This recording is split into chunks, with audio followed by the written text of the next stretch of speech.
Hi, it's Kaz Young here from Everyday Property Investing and Property Zest, and I'm with Alex Steffan today, who is an amazing town planner based in Brisbane and also has an office in Ipswich as well. And I'm going to throw to Alex in a minute, who's going to give us an amazing introduction of himself and give us a bit of background and talk to us about town planning today and property development in general. Hi, Alex. How are you?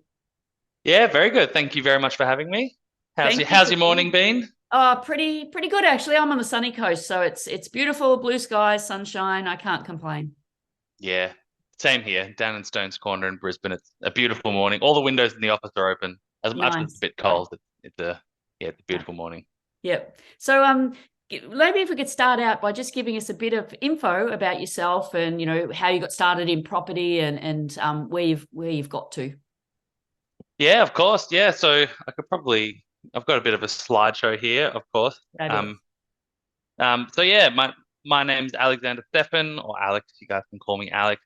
My occupation, I'm a private consultant town planner. So I'll get into a bit about what that means because there's so many different kinds of town planners. But yeah, I'm a very particular, I service a very particular sector of that. I have a qualification of Bachelor of Urban and Environmental Planning. Not that you need a degree to be a town planner, but when I was at school, I like really loved, and this is how I got into planning. I really loved geography, probably because it was an easy subject to do, and I really loved like earth sciences and that biology and those kinds of subjects. So I went to all of my teachers and I was like, what should I do? My biology and earth sciences teacher was like, you should become a town planner. That's pretty cool. Like you get, oh no, sorry. They said you should become an environmental scientist. You can like study the environment and do all this cool stuff. And I was like, okay, yeah, that's a pretty cool idea. Spoke to my geography teacher and he said you should become an urban planner. I was like, oh wow, both these things are pretty cool. And then at the time, there was a degree called environmental planning at Griffith, um, which was literally the combination of both of those things. Nice. So I signed up to that degree and I thought, I have no idea where I'm going to end up. My plan is to save the environment and do all this cool stuff with the environment. Um, started studying. They ditched the environmental part of the degree, like the first year I started studying, classic. And then we fought to have it pushed back in. So that's why I ended up with kind of a dual degree. So Nice. worked out well for us. Yeah, and then I got a job in development assessment, which is kind of like we call it like the fighting ring of the planning world. Like it's like we're the ones fighting to get approvals for things. I'm not planning the town. I'm not doing any kind of regional planning. I'm the one going, you want to build that house or you want to build that apartment block or do that subdivision? We are the town planners who will get that across the line for you. So that's how I ended up becoming a town planner and becoming the director of Steffan Town Planning, which we've now located in East Brisbane. Oh, sorry, no, we're in Stones Corner. We've moved. We've been operating here in Brisbane for 14 years now. So we started back in 2008, and there's 7 or 8 of us. And we also have a development manager who kind of manages developments from right in at the inception right through to plan ceiling. So unlike a lot of firms, we have experience not only getting the approvals, but actually delivering them through construction. So we have a good comprehensive understanding of how much things cost. So if we are getting approvals and there's conditions or there's issues that get raised, instead of going, you know what, whatever, just give us the approval, we don't care about that condition. We actually go, well, that we know that that condition is going to cost our client $15,000. So we're going to fight that condition, and it's worth spending up to 10,000, $14,000 fighting it because they're still going to save $1,000. So we have that background too. I'm also the director and founder of an app called Properties, which is a web app. So just Google that. You'll see what we do. We were the first ever. We're basically one of the earlier prop tech businesses, other than like CoreLogic and RP Data and things. Mm. So back in 2015, I basically turned all the council planning schemes into an algorithm so you can just find out the development potential of a property with the click of a button versus needing to talk to anyone. And I'm the founder of URPEC, which is the Urban and Regional Planning Education Center. So we provide specialist training um, and professional development for planners and for property developers because you're not going to be a very good property developer without knowing a bit about town planning. So we kind of cater to both those. Yep. And I'll just jump in there for just 2 seconds. Properties, Yeah. I actually use that and I use it every day. And I Yeah, think it's a great piece of software. And I come from a background before property of a project manager and business analyst for a software development company. So I used to write software specs and build yeah, software systems. And it's a really good piece of software. And there's a couple of other sort of players in that space, but yours, I think, is way less expensive to start. But also it's great. Like it's an awesome piece of software. So well done on that.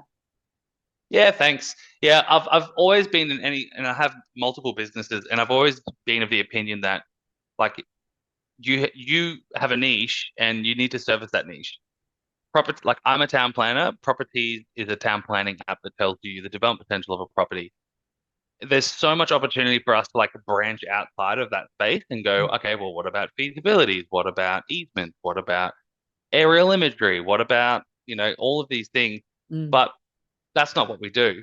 There's other businesses that do that. We are a town planning business and we will give you accurate and up-to-date information on the development potential of properties. And that's what we'll do. That's what we'll forever do. And that's what we're good at. So, yeah, there are other apps that have come up since, and I know most of them because we all started at around the same time. Mm. But I can really see that like we've always stuck to this one thing and we've done it well.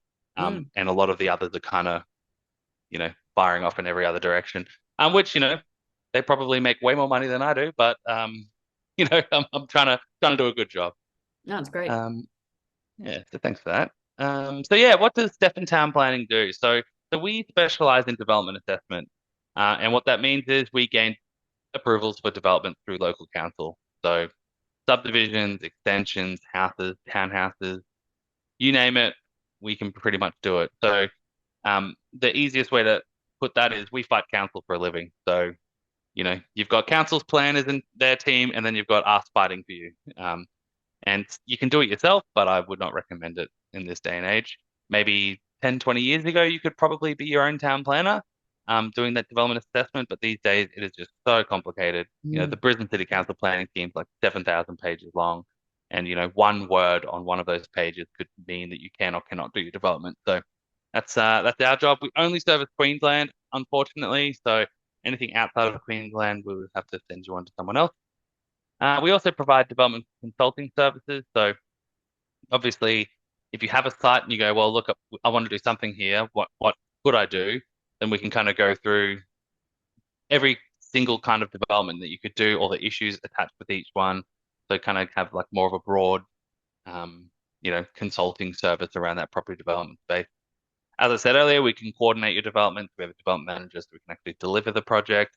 We do a lot of due diligence reporting, so people wanting to buy a site, and that's how we deal with yourself a lot, is just having a quick review of a site and going, look, you want to do this. Here are the high level issues that we think of that we think you'll have from a town planning point of view. Yeah. We deal with show cause matters. If you receive a show cause notice, that means council believes you've done something illegal or Oops. you've committed a development offence. So the best thing you can do when that happens is give us a call because we deal with these people all day, every day, and we start making representations on your behalf, get you out of trouble. We do public consultation. That's always fun. So, you get the odd abusive neighbor who thinks that we're ruining their lives somehow, even though we're just the ones doing the consultation. We're Risk Smart accredited, so we can fast track approvals if you need them, depending on the council. And yeah, is that all town planners do? I mean, that's what we do. But as planners in general, it is such a broad profession. You could get into water infrastructure planning, road design, actual full urban planning where you're planning cities but that's not what we do. We concentrate on development assessment. And one of the biggest things we do is general inquiries. So that takes me to my next slide, and it's what a town planner can tell you in 2 minutes. Um, so general inquiries is a massive part of our business, Yeah. and we probably do more inquiries than council themselves. We probably do in our business about 50 inquiries a day, which is very difficult to manage, but we Yeah. do it. Cool. And we don't charge for that service either. So we're generally happy within reason to give you some free advice. So what we can tell you within 2 minutes is basically any planning issues associated with your site, whether it's for an investment property, your home, or for a development. and we can tell you whether what you want to do needs approval, um, how you might be able to avoid that approval. So if there's a way that we can, you know, change what you're doing to avoid a costly and time inefficient approval with council, then we'll certainly tell you. And if you can't avoid the approval, what you can do to give it the best chances of success.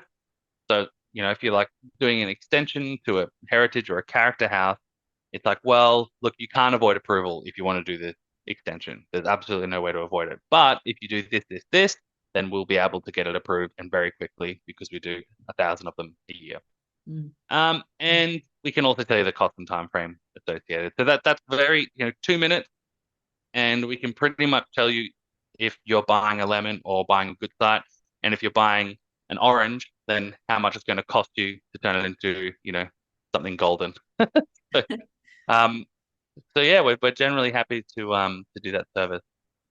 So I thought I'd take through just like the process of buying a good development site from a town planning point of view. Yep. So firstly, the one thing is that we always like we get these inquiries from people who like, here's a site in Logan and here's a site at Gympie, here's one in Cairns, and here's one in Redlands. I want to do units, subdivision, or commercial. And it's like they're going to go nowhere because they have no idea what they're trying to do. And then they've got 1,000 different questions. So step one, figure out what you want to do. Is it a subdivision? Is it rooming accommodation? Is it just renovations? Is it buy and hold? Figure out what you want to do so you actually have some direction when you're looking for good sites. Target an area. There is so, like I said, Brisbane City Council planning scheme is 7,000 pages long. And, the Redlands one is similar. The Gold Coast one's similar. The Logan one's similar. So if you're trying to understand all of these areas and all of the planning provisions attached to each area and each zone and each precinct, like you'll never ever do it. And even us, we don't know them all. So, people, we know how to research it very quickly.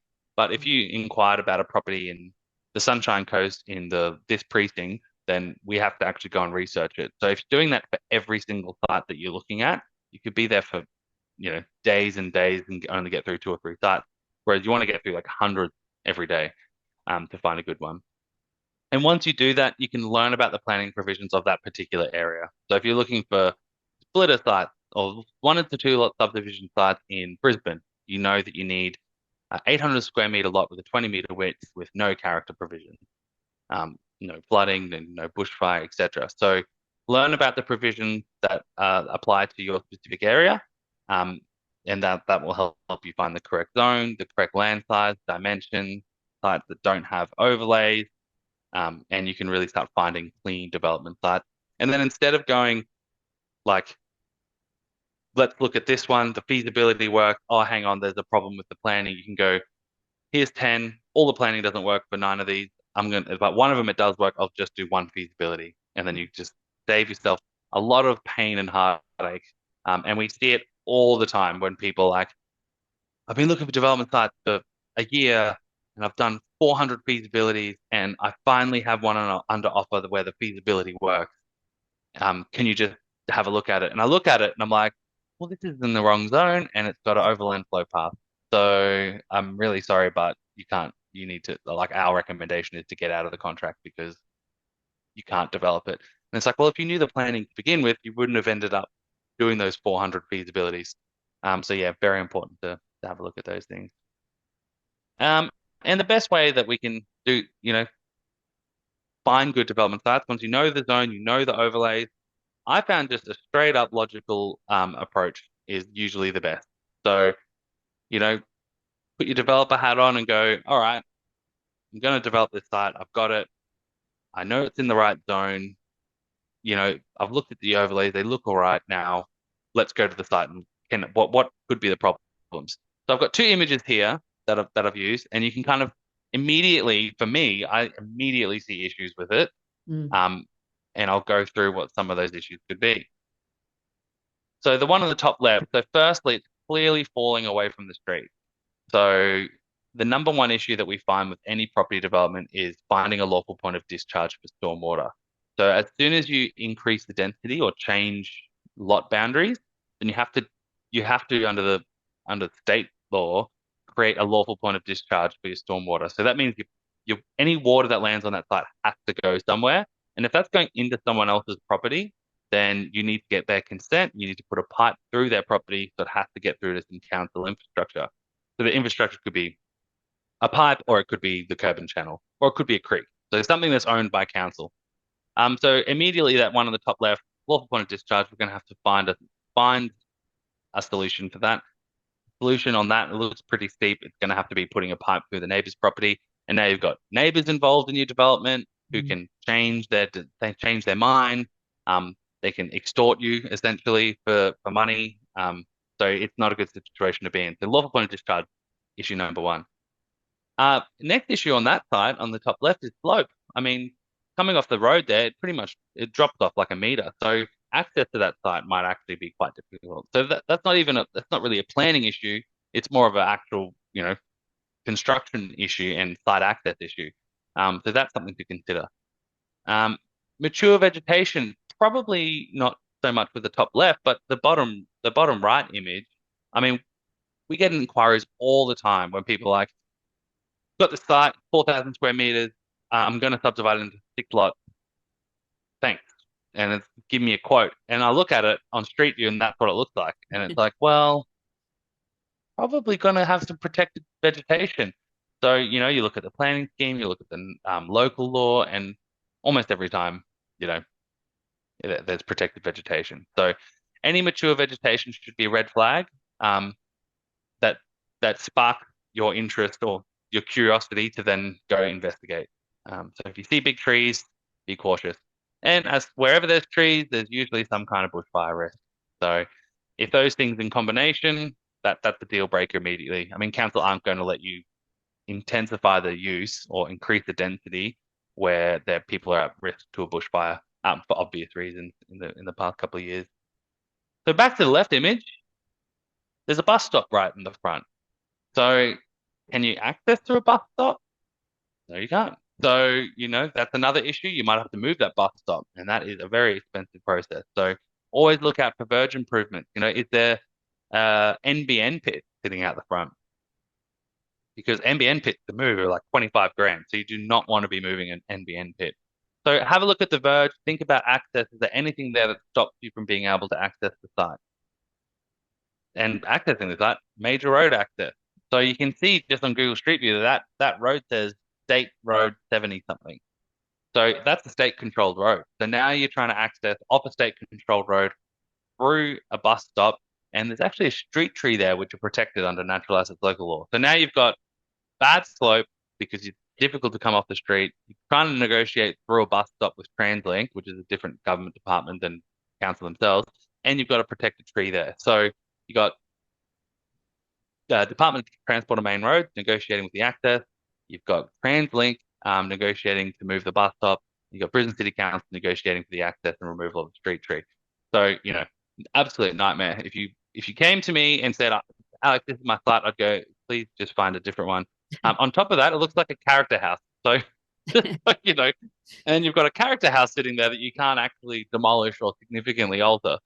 Um, so, that's what I can tell you just from looking at the image. If you were And playing then developer bingo, you'd have a jackpot on this one, you reckon? you really would. It would be an absolute nightmare. Yeah. And that last little dot point there is nearby industry or impactful uses. So most councils now are really cracking down on intensifying land uses where you're near like air quality impacts.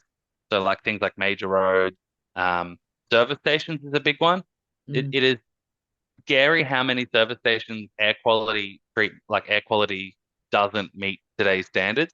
So you go to subdivide, two doors away from a service station, and the air quality because of the service station is not suitable for human life. Oh, So well. yeah, so council then are like, well, we're not letting you subdivide it because you've got all of these air quality issues. And then you think, well, someone lives there right now. Yeah. Yeah, bit scary.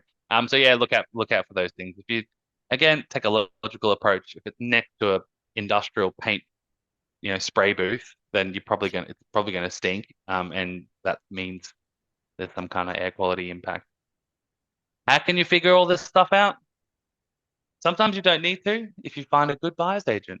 So we've been working together for what, a year or two now, maybe Yep. even longer. Yep. Um, and you know your stuff. You know the right questions to ask. You are familiar with the area. You know the minimum lot sizes. So, sometimes if you're busy, like this is a whole world to step into. You can't just dip your toe in and go, okay, now I know enough. It's like you need to Mm. really commit. So having someone like Karen, it will really help you just streamline the whole process. So I, In I saying can that, not, I just want to not downplay that the expertise that, like, I've really been immersing myself in this stuff over the last year and a half.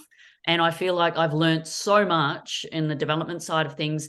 But there are lots of rules that you don't know. Even with my level of knowledge, I don't know. And I flick so many things through to you. And I'm always learning and surprised by some of the outcomes of those yeah, inquiries. So I think, even a good buyer's agent will have a good town planner next to them or beside them or behind them, yeah. helping them with this sort of stuff. So, Yeah, no, and to be honest, we're learning every day too. So, mm, you know, but it's all about being able to be firstly have the team around you and also know when to ask the question. And a lot of people don't.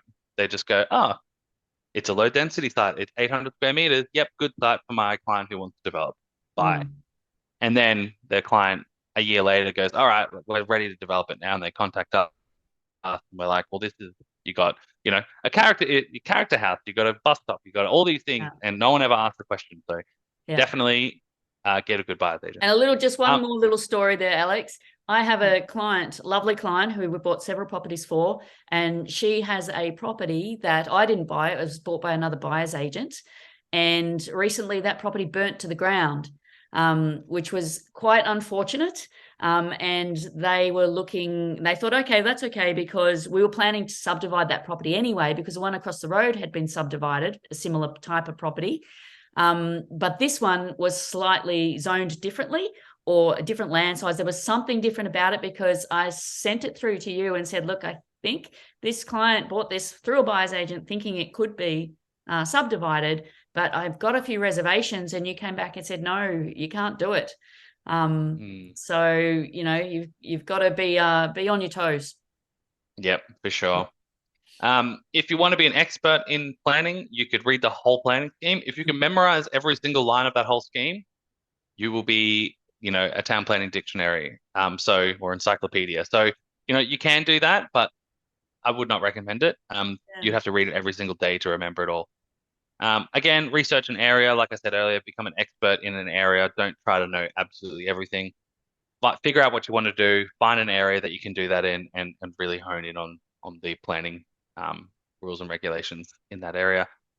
One good thing that a couple of our clients have done is have a crack at a hypothetical development site. So we had a client who he was actually a very experienced developer, but he brought on a new development manager, and for him to go, he basically said, "Well, I'm trying to train this guy. Can you help us out?" And so we signed him up to some courses, had a couple of meetings with him, and then in the end, he just went, "You know what?"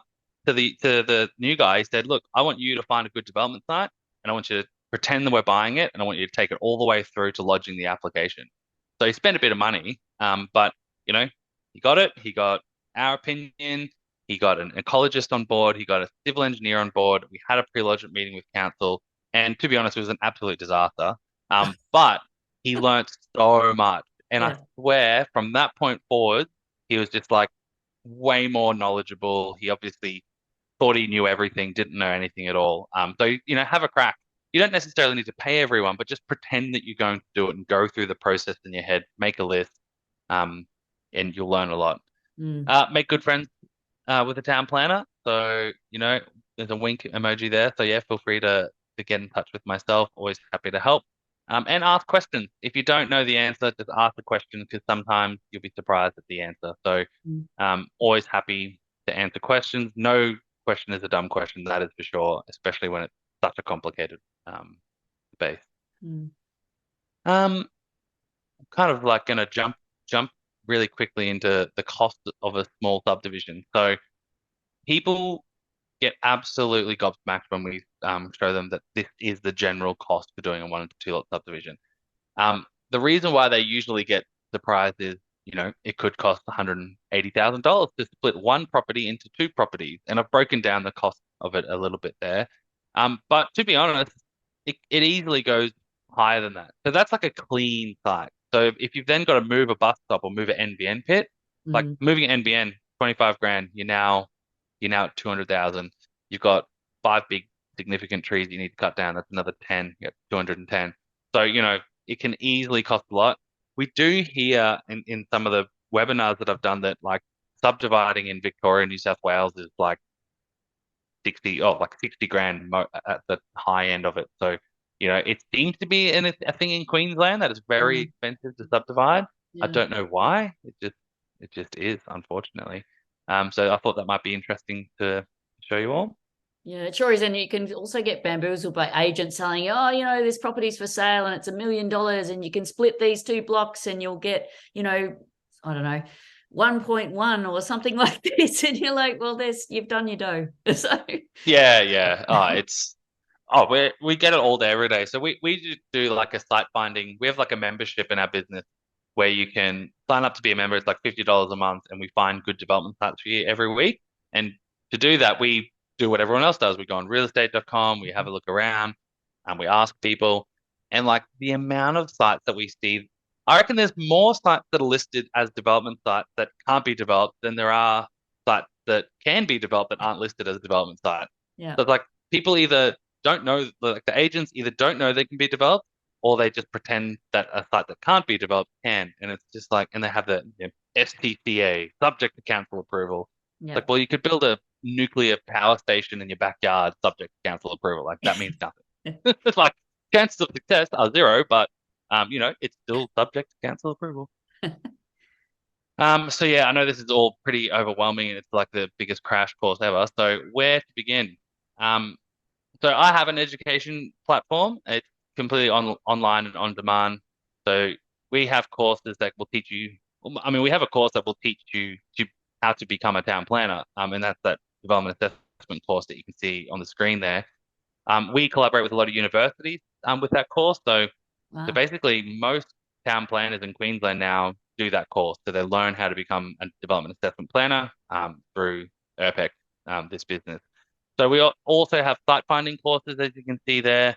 We have one in Brisbane, one in Logan, and then we also this is just a couple of the courses. So we also have ones that kind of specialize in character in Brisbane, planning appeals, and we also have a free town planning 101 course, which I highly recommend doing if you're looking at development sites.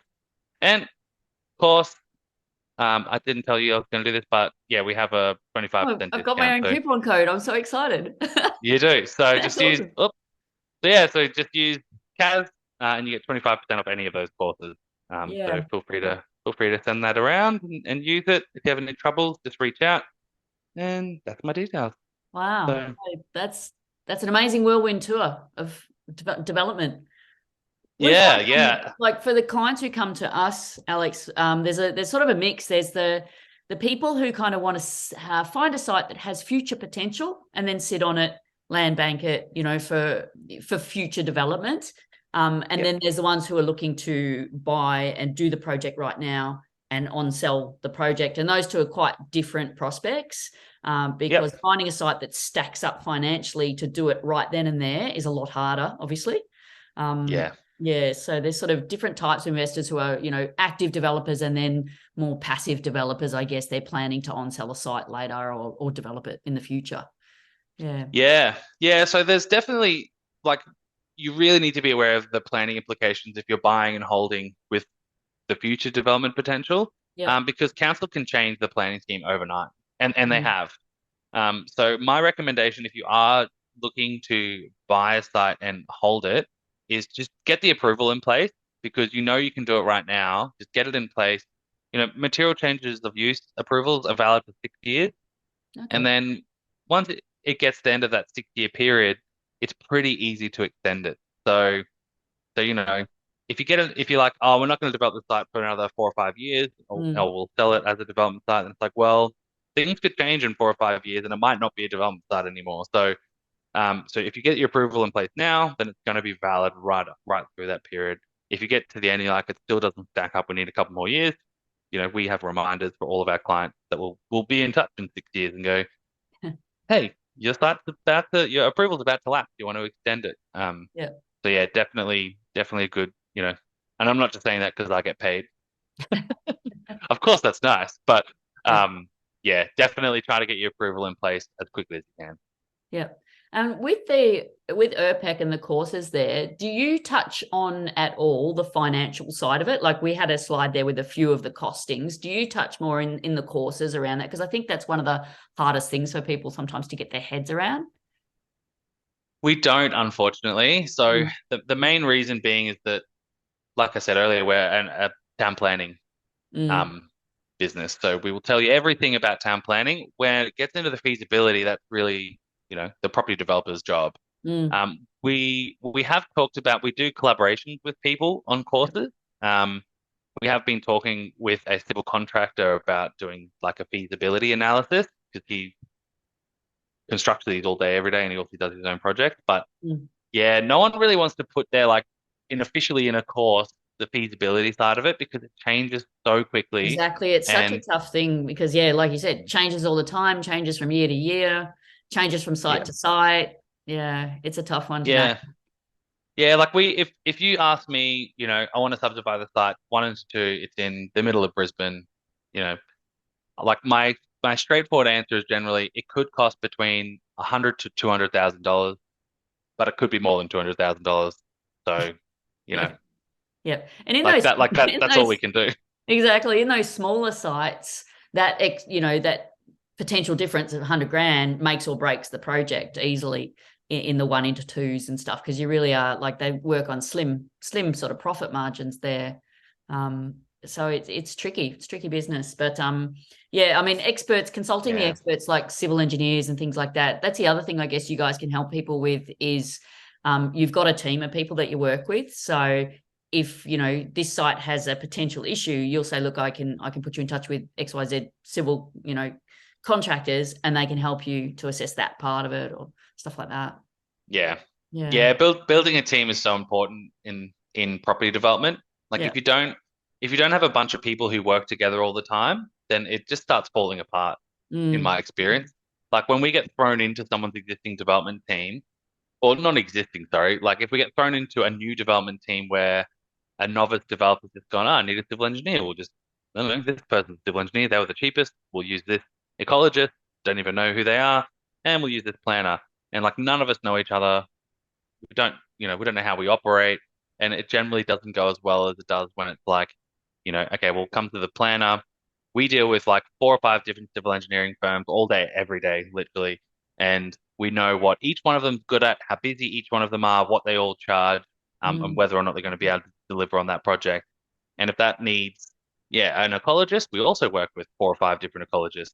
And we know which ones are really good at dealing with koala habitat. We know which ones are good at dealing with Brisbane City Council with natural assets local law. So mm. you really want to like find someone, and to be honest, it's usually the planner because we're the ones who pull it all together, who can build that solid team for you and make recommendations and point you in the right direction. Yeah. So I think if I was trying to come up with, the best tips we can give for people for who want to get involved in development or finding development sites, would you say education is probably number one? Educate yourself. Yep. Um, Yep. recognize that you won't ever know anything, no matter how much you educate. You won't ever know everything, no matter how much you educate yourself. So maybe team is Yep. next. Do you think? Yep. Yeah, Um, for sure. what other sort of big tips would you give to people? I think just getting some experience. So Yeah. like getting a mentor, do networking, get involved in meetup groups. That Mm, can like most property developers, like I feel like there's a bit of a stigma attached to property developers that they're all, nasty like people, like egotistical people, but the majority are actually really lovely. And if you find, you know, if you're like, oh, I want to do a 1 to 2 lot subdivision, and you go find one, you go, oh, well, there's been 4 of these done in the street. Go on, go on Development Eye, go on the council website, see who the developer was, flick them an mm, email, say, hey, I want to do a development in the same street. I would love to know how your one went. I'm looking to get some experience. And you'll find people immediately who will just be like, well, I'm working on this one on the other side of town. Do you want to come to my meetings, and then you start learning and absorbing and getting some Mm. experience. You've got someone who's done it before who you can ask questions to. So yeah, some kind of, networking, property mentorship, um, That's a great memberships of idea. things. And we're super lucky in Brisbane as well because we have the Brisbane Property Networking Group, which Matt Jones runs. And that's a fantastic group of people who meet regularly. It's a big group and they have different they have some, other, Matt does some other sort of training courses and things like that. And I've found that invaluable. And that's been running in Brisbane for, I don't know, 14 years or something, 15 years. Yeah, there's like Yeah. 5,000 people in that group now. So Yeah, that's crazy. Yeah, but it's a really good resource. I go to that as much as I can and learn something every single time. Yeah, good yeah, advice. me too, to be honest. They do they do those real deals there, where they'll have someone get up and like talk through the whole process of their development, how Yeah. much money they made, how much money they lost. Um, and in those things, I'm just like, firstly, I most of the time I'm like, this person was fighting me over a $200 bill and they made $1 million. What the hell? Um, but usually I'm just surprised at, the issues they encountered as the developer. And if Yeah. you're trying to get into it, hearing someone talk about the process and the cost and the money and the stress, like that can really help you steer in the Yeah. right direction. All right. Well, I guess I probably should stop monopolizing your time for the morning, but I've really That's all right. appreciated you coming on and chatting. There's a few things I wanted to touch on that you mentioned throughout there, some of the resources. So, for example, we mentioned properties, the software that you have, which I think is amazing. Does that cover Queensland only? Yeah, so it's mostly Southeast Queensland. We are like this close from launching the entire of New South Wales. Oh, Um, wow. yeah, the data down there is just so messy. So Yeah. we're almost there. Yeah. So that will happen probably in the next month or two. Yeah. And then we'll be the whole New South Wales and Southeast Queensland. So we'll slowly start expanding. So I definitely recommend people jump on board that if you're interested in development. It's a great site. The other thing you mentioned was the site finding service that you do, which I think I'm like subscribed to everything you have, Alex. So I must be a fangirl or something. But the site finding thing, I find that great. Even if some of the sites are not necessarily what I'm looking for, but they're a great learning exercise. I really look forward to getting those every late Friday afternoon. It's like you guys are like, quick, get the sites out. So Yeah. yeah, Well, we always want to like, so we do the site finding on Friday because we want to like get things that are just being listed before the weekend that yeah, people have time to go to actually look at. yeah, But yeah, thanks to that. Like the site finding thing's funny. So we obviously have members who like some of them are doing like massive subdivisions and they're on that list, and some of them are just doing renos. So it's impossible to cater for everyone. But what yeah. we try to do is like it's like education. So like we'll be Mm, like, here's the site that we found. We think it could be developed with this. These are the issues that we found because of these reasons. And then people apply those same issues to other sites that they're looking at. And we always try to put, a video up. Like every now and then I'll just like if I'm trying to find a good site, I'll be like, you know what, I want to find a splitter site in Brisbane. And I'll put my camera on, press record, and just go through the process of yeah, how I'm going to find that site. And we get a lot of feedback on those videos of people being yeah, wow, that's how you do it. Like yeah. no one's shown me how to do it. I just have figured it out on my own. But to see someone Yeah. who's done this for 20 years, that's how they do it. That's really good. So Yeah, it's a tremendous service. And then lastly, the ERPEC, the courses. I've done the free one and I've always sat there hovering over the button to get the big one because I just think, this is what I'm doing a lot of at the moment is trying to assess sites and things like that. I haven't purchased it yet, but I probably will, I imagine. hey, Um, awesome. but We yeah, got the so I discount code now. Oh yeah, it has.